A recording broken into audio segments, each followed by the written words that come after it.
அன்பார்ந்த தோழர்களே, என் உயிரின் உயிரான விடுதலை சிறுத்தைகளே, அனைவருக்கும் வணக்கம்.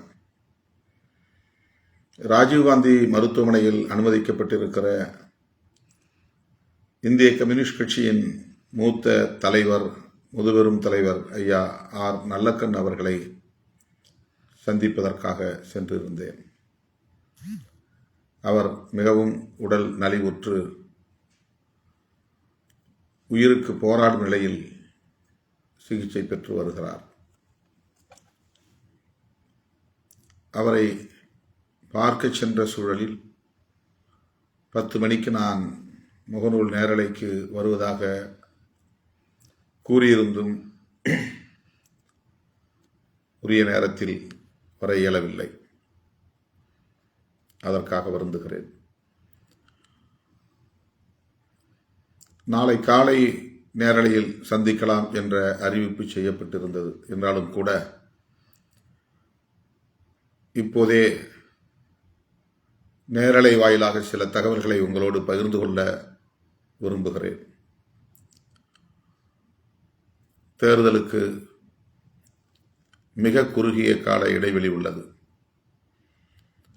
திமுக தலைமையிலான கூட்டணியில் பேச்சுவார்த்தை தொடங்கிவிட்டது. இன்னும் ஓரிரு நாட்களில் விடுதலை சிறுத்தைகளுக்கும் அழைப்பு வரும். எத்தனை தொகுதிகள், எந்தெந்த தொகுதிகள் என்பது குறித்த முடிவுகள் பேச்சுவார்த்தையில் இறுதி செய்யப்படும். அதன் பின்னர் வேட்பாளர்கள் தேர்வு, தேர்தல் பிரச்சாரம் என்று நாம் தேர்தல் களத்தில் தீவிரமாக ஈடுபடும் நிலை உருவாகும். இந்த சூழலில் கட்சியின் மறுசீரமைப்பு நடவடிக்கையில் மாவட்ட நிர்வாகத்தை முழுமைப்படுத்த வேண்டியது மிக மிக அவசர தேவையாக உள்ளது. 234 தொகுதிகளுக்கு மாவட்ட செயலாளர்களை நியமித்து விட்டோம். அது எவ்வளவு பெரிய பாடு என்பது உடனிருந்த தோழர்களால் மட்டும்தான் உணர முடியும். 22,000 விண்ணப்பங்கள். அதில் மாவட்ட நிர்வாகத்திற்கு மட்டும் ஆயிரக்கணக்கான தோழர்கள் கடுமையான போட்டியை உருவாக்கும் வகையில் விண்ணப்பம் செய்திருந்தார்கள். அவ்வளவு விண்ணப்பங்களையும் தனியே சீர்தூக்கி பார்த்து 234 பேரை தேர்வு செய்து அறிவித்து விட்டோம். ஆனால் இந்த மாவட்ட செயலாளரோடு இணைந்து செயலாற்ற வேண்டிய மாவட்ட நிர்வாகிகளை முழுமையாக இன்னும் அறிவிக்கவில்லை. அந்த பணிகளை நிறைவு செய்வதற்காகத்தான் அடுத்த கட்டமாக மண்டல பொறுப்பாளர்களை அறிவித்தோம். மண்டல பொறுப்பாளர்களும் மாவட்ட செயலாளர்களும் இணைந்து மாவட்ட நிர்வாகத்துக்கு யார் யார் என்பதை பரிந்துரை செய்ய வேண்டும் என்று கேட்டிருந்தேன். ஜனவரி 26ஆம் தேதி என்று கருதுகிறேன் மண்டல பொறுப்பாளர்கள் கூட்டம் தலைமையகத்தில் நடைபெற்றது.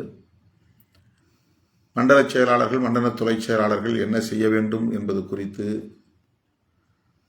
1.5 மணி நேரம் நான் உரையாற்றினேன். இப்போது பிப்ரவரி 26 நெருங்கிவிட்டது. 1 மாத காலம் கடந்து விட்டது. 30 அல்லது 35 மாவட்டங்களில் இருந்து மட்டும்தான் ஒன்றியம், நகரம், பேரூர் ஆகியவற்றுக்கான பொறுப்பாளர் பட்டியல், மாவட்ட நிர்வாகத்திற்கு எஞ்சிய பொறுப்புகளுக்கான பரிந்துரை ஆகியவற்றை வழங்கி, எஞ்சிய மாவட்டங்களுக்கு எப்போது பட்டியல் என்கிற கேள்வி இயக்கத்தோழர்கள் நாள்தோறும் என்னை ஆயிரக்கணக்கிலே வந்து சந்திக்கிறார்கள். இதற்கிடையில் ஒப்புக்கொண்ட நிகழ்ச்சிகளுக்காக பல்வேறு மாவட்டங்களுக்கு நான் தொடர்ந்து பயணம் செய்ய வேண்டியிருக்கிறது. நாடாளுமன்ற கூட்டத்தொடர் தொடங்கிய போதும் என்னால் இந்த பணிகளால் போக இயலவில்லை. 10 நாட்கள் நான் சென்னையிலேயே, தமிழ்நாட்டிலேயே இருக்க நேர்ந்துவிட்டது. சில நாட்கள் டெல்லியில் இருந்தேன். ஆனால் பாராளுமன்றத்திற்கு கையெழுத்து போடுவதற்கு கூட செல்ல முடியாத அளவுக்கு தோழர்கள் அங்கே வந்து குவிந்தார்கள். டெல்லியில் நாள்தோறும் 50 பேருக்கு குறையாமல் என்னை சூழ்ந்து கொண்டார்கள். அங்கேயும் கும்பலில் சிக்கிக்கொண்டேன். 13ஆம் தேதியோடு நாடாளுமன்ற கூட்டத்தொடர் முதல் அமர்வு நிறைவு பெற்றுவிட்டது. வந்த 10 நாட்களில் ஒரு நாள் கூட ஓய்வில்லை. ஒவ்வொரு நாளும் 1 மணி நேரம் கூட ஓய்வில்லை என்கிற அளவுக்கு சுற்றுப்பயணத்திலேயே இருக்கிறேன். ஒரு நிகழ்ச்சிக்கு ஒப்புக்கொண்டால் அதை ஒட்டி 30-40 நிகழ்ச்சிகள்.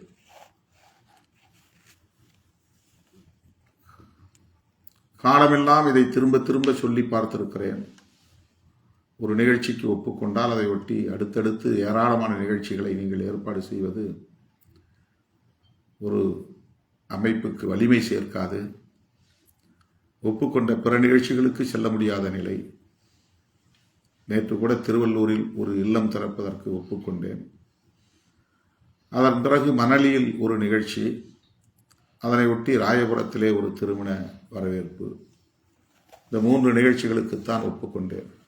ஆனால் நேற்று திருவள்ளூரில் இருந்து நான் நிகழ்ச்சிகளை முடித்துக்கொண்டு கிளம்புவதற்கு இரவு 9 மணி ஆகிவிட்டது. மணலியில் பகல் வேளையில் ஒரு இல்லம் திறப்பதற்கு வருவேன் என்று உறுதியளித்த நிலையில் அங்கே போய் சேர இரவு 10:30 மணி ஆனது. ராயபுரத்தில் நம்முடைய கட்சியின் மூத்த பொறுப்பாளர் சேரன் அவர்களின் மகள் திருமண வரவேற்பு. இரவு 11:30 மணிக்கு போய் அவர்களை சந்திக்க நேர்ந்தது. இது ஒரு உதாரணத்திற்காக சொல்லுகிறேன். அதன் பிறகு 12:30 மணிக்கு நான் வேளச்சேரிக்கு வந்தால் அங்கே 30 பேருக்கு மேல் காத்திருந்தார்கள். இப்படி ஒவ்வொரு நாளும் கட்சி பணிகளில் கவனம் செலுத்த முடியாத நிலை. எனக்கு ஓய்வெடுக்க முடியவில்லை, உறங்க முடியவில்லை என்பதையெல்லாம் தாண்டி செய்ய வேண்டிய கட்சி பணிகளை செய்ய முடியவில்லையே என்கிற மன அழுத்தம்தான் அதிகரிக்கிறது. இந்த நிலையிலும் இப்போதும் கூட கல்யாணத்திற்கு வர வேண்டும், காதுகுத்துக்கு வர வேண்டும், இல்லத்திறப்புக்கு வர வேண்டும் என்று பல்வேறு மாவட்டங்களிலிருந்து தோழர்கள் வந்து கொடுக்கிற நெருக்கடி தாங்க முடியவில்லை. என்ன சொன்னாலும் ஏற்க மறுக்கிறார்கள், ஒத்துழைக்க மறுக்கிறார்கள் என்கிற கவலை இருக்கிறது. தயவு கூர்ந்து தேர்தல் முடியும் வரையில் குடும்ப நிகழ்ச்சிகளுக்கு அழைப்பதை தவிர்க்க வேண்டுகிறேன்.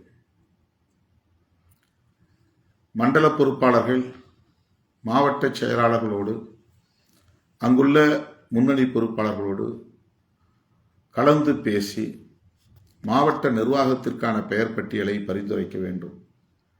அந்த பெயர் பட்டியலை அப்படியே அறிவிக்க முடியாது. அவற்றை பரிந்துரைகளாக மட்டும் ஏற்றுக்கொண்டு அதில் சில மாற்றங்கள் செய்ய வேண்டியது இருந்தால் மாற்றங்கள் செய்து அதிகாரபூர்வமாக அறிவிக்கப்படும்.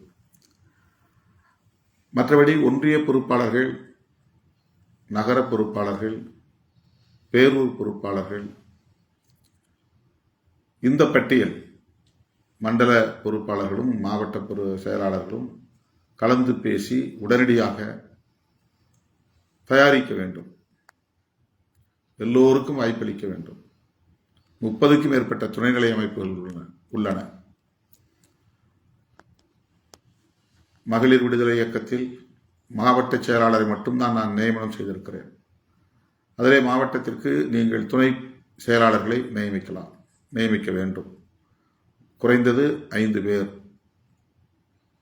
மாவட்ட துணை செயலாளர்கள், ஒரு நிதி செயலாளர், அதாவது மகளிர் விடுதலை இயக்கத்திற்கு ஒரு நிதி செயலாளர். அதே போல இளஞ்சிறுத்தைகள் எழுச்சி பாசறைக்கு ஒரு மாவட்ட செயலாளர் ஆண்களுக்காகவும் ஒரு மாவட்ட செயலாளர் பெண்களுக்காகவும் என்று 2 மாவட்ட செயலாளர்களை நியமனம் செய்திருக்கிறோம்.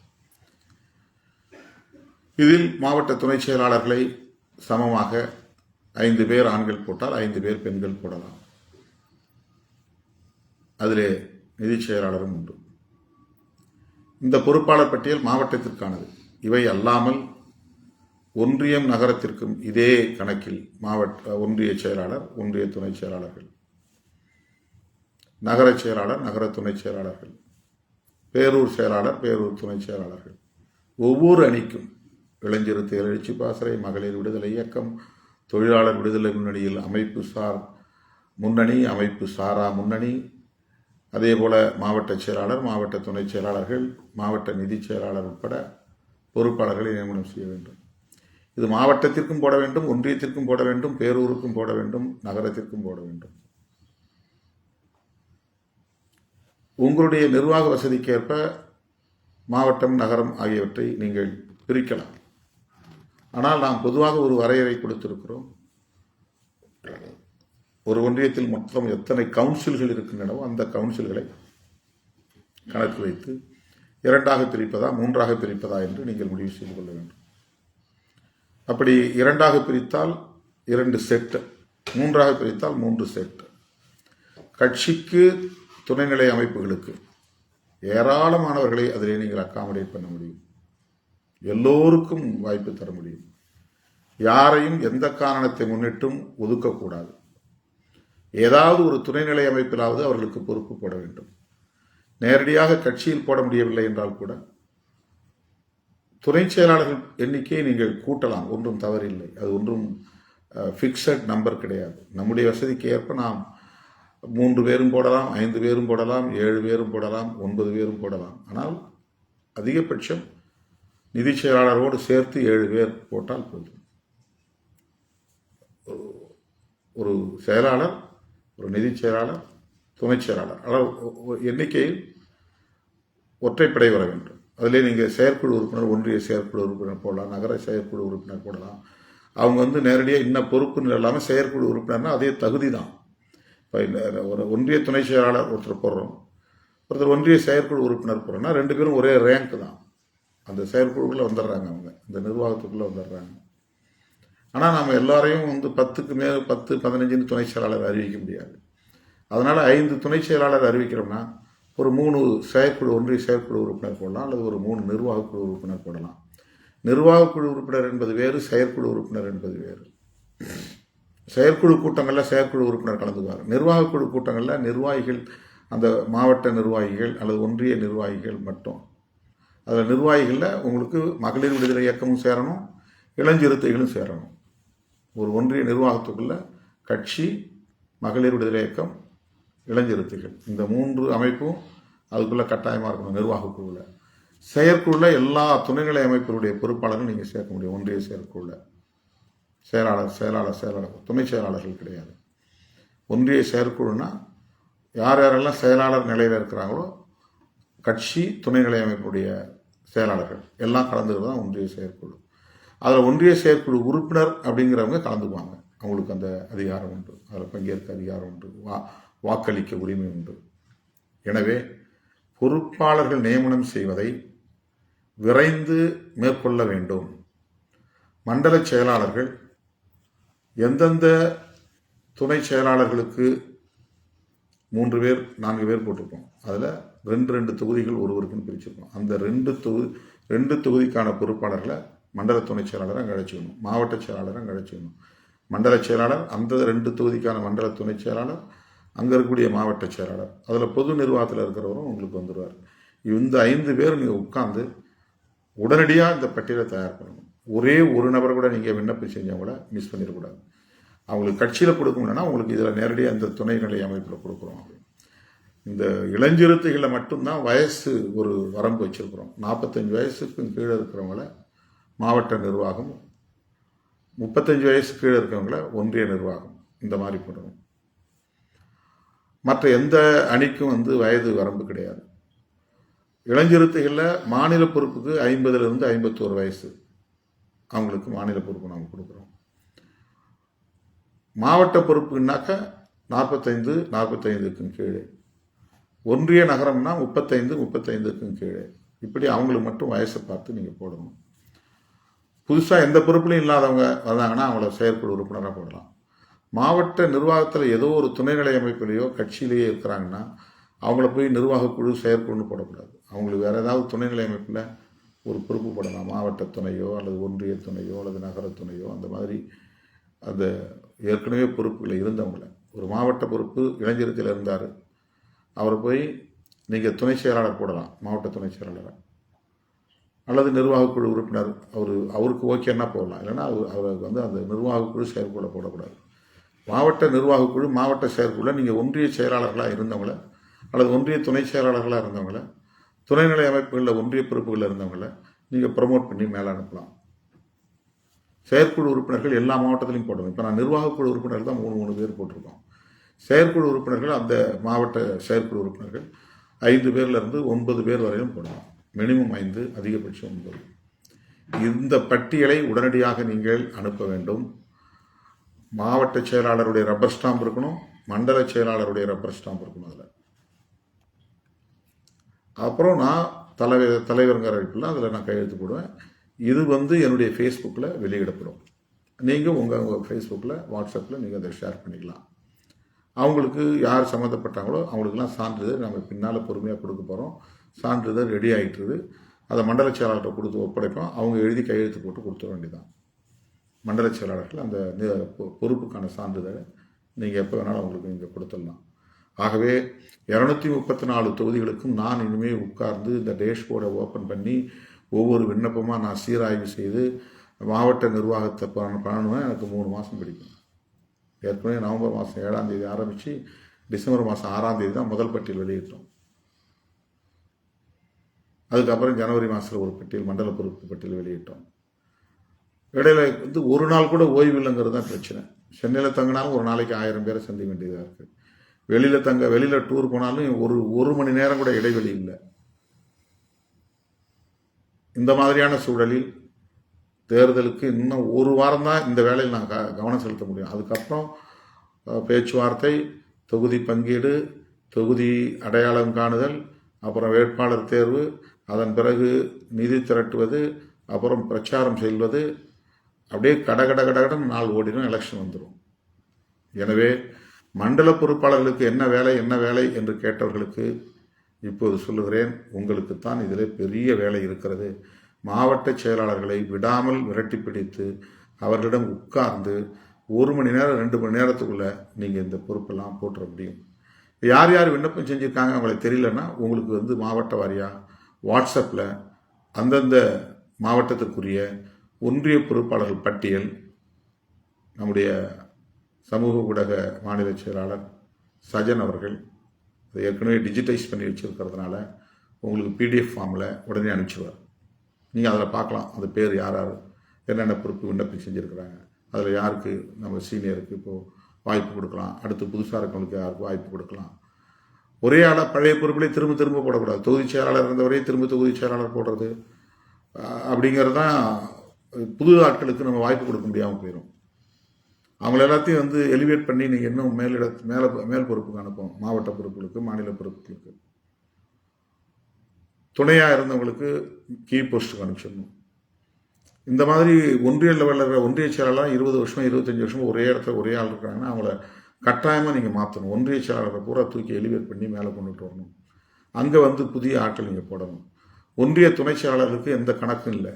ஒரு ஒன்றியத்தை வந்து நீங்கள் 15 கவுன்சிலில் வந்து ஒரு ஒன்றிய செயலாளர் போனீங்கன்னா அந்த ஒரு கவுன்சிலுக்கு ஒரு துணை செயலாளர் நீங்கள் போடலாம். ஒன்றிய துணை செயலாளர் 10 பேர் கூட இருக்கலாம், 15 பேர் கூட இருக்கலாம். இப்போ ஒரு ஒன்றியம் 30 வார்டு இருக்குன்னு வச்சுங்க.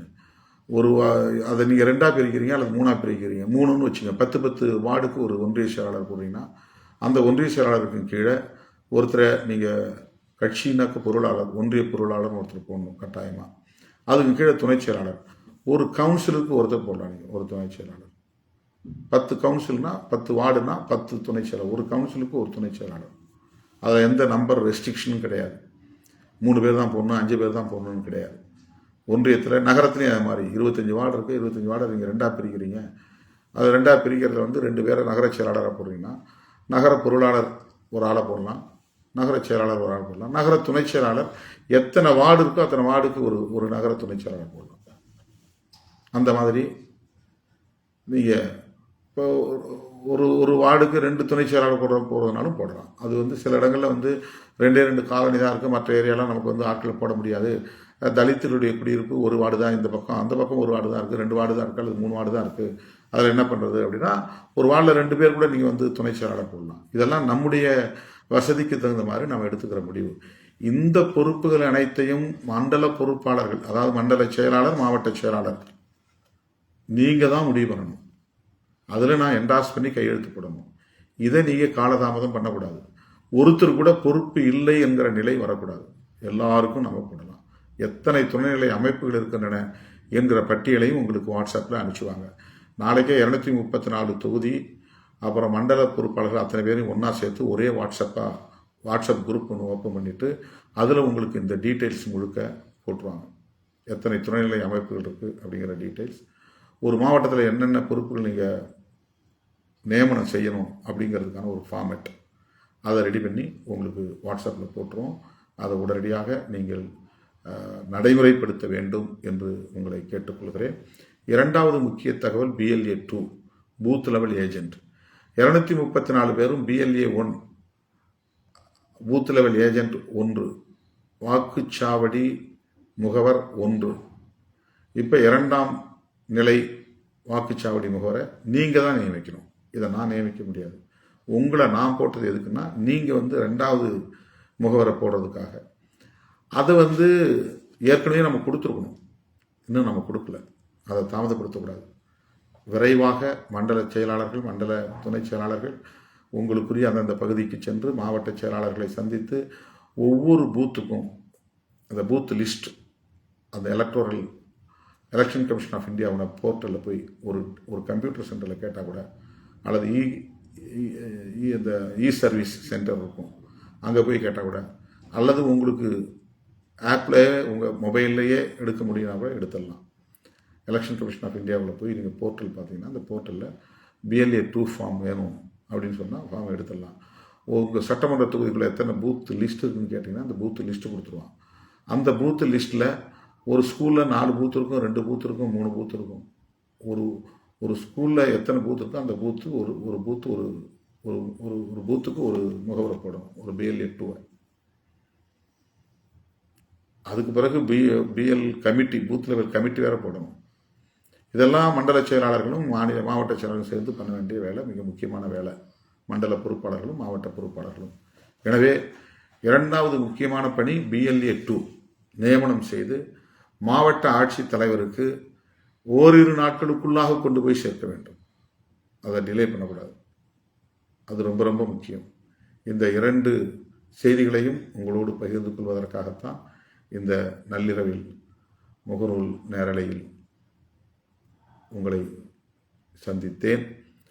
அடுத்து வேறு சில தகவல்களையும் நாளை அல்லது நாளை மறுநாள் உங்களோடு பகிர்ந்து கொள்வேன். நன்றி, வணக்கம்.